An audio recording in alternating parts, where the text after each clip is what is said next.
Você sabe o que significa orgulho? Sabe o impacto que o orgulho tem na sua vida espiritual?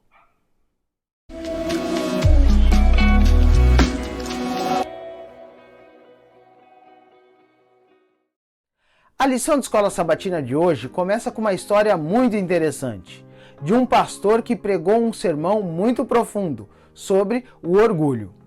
Ao final, uma das irmãs pediu para conversar com o pastor.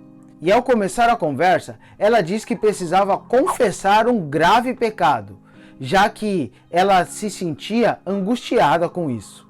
O interessante é que quando o pastor perguntou qual era o problema, ela disse: "Pastor, eu preciso confessar o pecado do orgulho, já que fiquei diante do espelho por 1 hora me admirando." O pastor então olha para ela e diz o seguinte: "Irmã, este não é o pecado do orgulho, esse é o pecado da imaginação." É claro que essa história é cômica, mas ela traz uma lição bem importante para nós nos dias de hoje. Quantos de nós olhamos para o espelho e achamos que somos mais do que realmente somos? Você parou para pensar nisso já? No dicionário nós encontramos algumas definições para orgulho, e eu quero ler algumas delas a você. E diz o seguinte: orgulho é o sentimento de satisfação com seus próprios feitos e qualidades, ou até mesmo com as realizações de uma outra pessoa, do tipo, tenho muito orgulho do meu filho. Também pode significar o sentimento de contentamento em relação a alguém ou alguma coisa.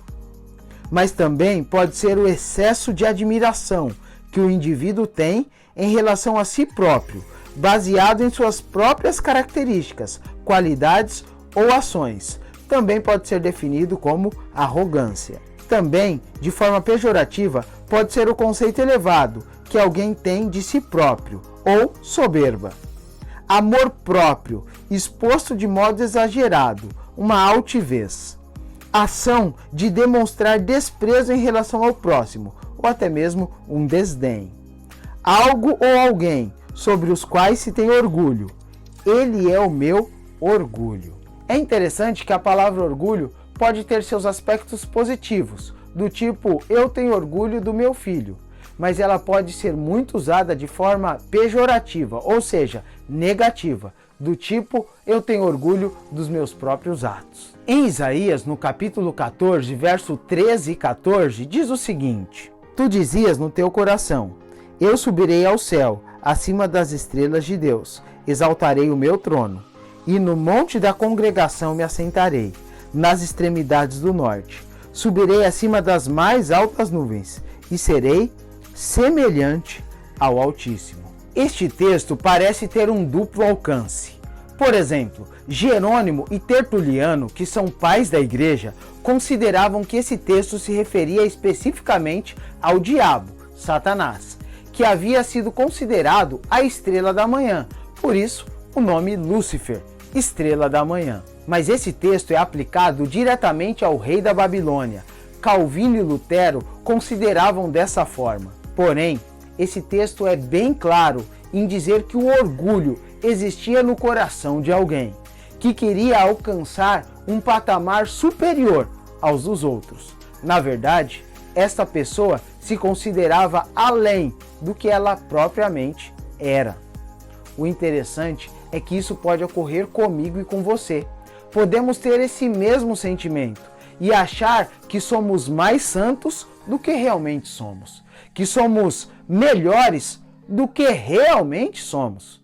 E o interessante é que esse duplo alcance dessa profecia, ele alcança o rei da Babilônia, mas também pode ser aplicado ao diabo, Satanás, ou seja, o anjo de luz, Lúcifer. Desta forma, nós precisamos tomar muito cuidado e tirar uma grande lição desse texto. Nós não somos tudo isso que muitas vezes imaginamos, e que nós, cada um de nós, precisamos da graça de Deus para sermos salvos e também para exercermos até mesmo os talentos que foram dados por Deus. Tudo aquilo que fazemos bem e somos até reconhecidos por isso, temos que ter a convicção que é um dom de Deus e que por nós mesmos não conseguimos nada. João capítulo 15, no verso 5 diz: sem mim nada podeis fazer. Essa é a frase de Cristo, mas com Ele podemos todas as coisas.